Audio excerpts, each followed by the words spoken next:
So, so this is Friday morning action hour for courage. And so we've been talking about courage that occurred this morning while we were living our intentions. So let's just open up the mastermind about how courage gives us permission, gives us the impetus to take the action to move forward, to change. Yeah.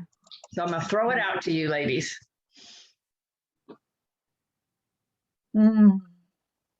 What gives us the courage to change? Is that am I reframing that right? Or am I saying that right? Yeah, sure.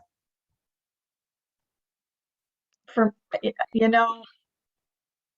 just what comes to mind for me is like,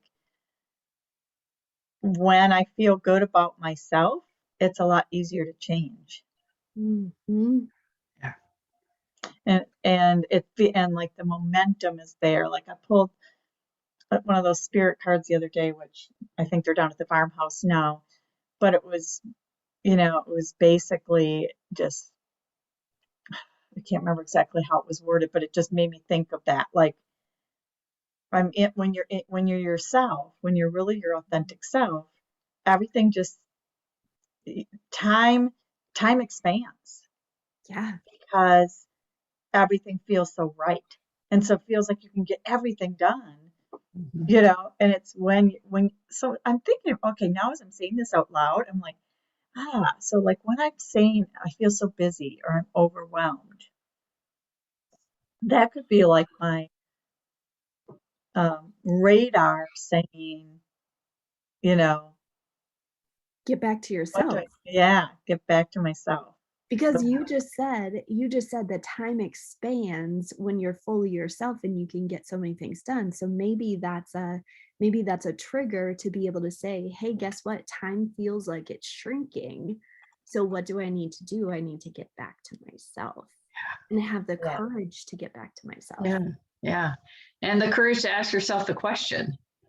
Just like you said, Nancy. I mean, I don't remember where I was talking. I have so many amazing groups I talk to folks with. Yeah. It has to do with alignment as well and our values. So in that question, when you start to feel the overwhelm and it becomes an excuse for moving forward, you can ask yourself, first of all, what was I expecting to happen? Because that's a lot of times it's tied up in expectations. Yes. Or am I out of alignment? Am I out of alignment with my values and what really matters to me? And do I know what really matters to me? And then you can go into that process of changing so that you are in alignment, because when I'm in alignment, it does move smoothly, with grace, with ease, and the time expands when I'm in alignment. Yeah. So sometimes it's I've gotten out of whack, I'm not working on my values. I've taken on someone else's expectations or whatever that is that's limited my courage to be me. Just like you said, be yourself. Yeah.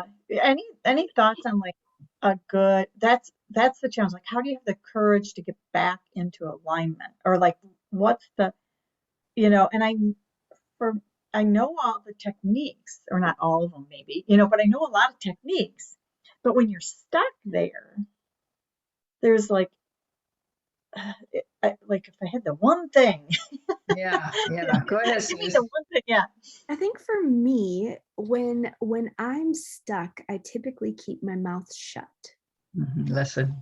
And so what I think gets like just thinking when you're stuck, what is the one thing, like what can you do? And I think that it's speak. I think it's tell someone. I think it's let other people in. For me, that's where it is, because then it makes it real. And then I get that encouraging accountability. And I get that, hey, guess what? I see you. Borrow my belief, because when I'm stuck and I'm shrinking back in a corner, I stop speaking. So for me, it's using my voice. It's speaking. Yeah. And just, Nancy, just being aware that you're there, that you're in that space is a wake up. Like you said, it's a wake up. And then, you can ask for help, certainly. You can listen to your intuition, pray, meditate so that you get centered again. Because when I center on Christ, then it starts to help me get in alignment with my purpose. And asking for help is huge. And for a lot of women that are, type A personalities or whatever we are, it's hard for us to ask for help. It's hard for us to admit that we are lost. We're out of alignment, and just sometimes talking to somebody about it can help. But once the awareness is number one, because otherwise you just keep plowing forward and getting more and more overwhelmed or out of alignment. But when you say, wait a minute, this is not working for me. I know that because I'm disappointed, I'm discouraged, I'm overwhelmed. And then that awareness, you can go to a proactive behavior, whatever that is for you, to get back. It's my fear buster team, isn't it? Yep, it's your fear buster team. Yep, and we're all part of that. Each other's fear buster teams. Yeah. For sure. And I probably don't, when I'm in a funk, I tell a few people, but not everybody. I try to put the face on. Yeah. And that's plowing forward, right? Yeah. For me, it's that perfectionism, that myth that I'll always be addicted to, but now I'm aware of it and I can counteract it, Yeah. Well, we're over time. This was a great, I want to keep talking to you guys. It's such a win-win, Love it. Totally love you guys. So have a great weekend. Yes. Bye.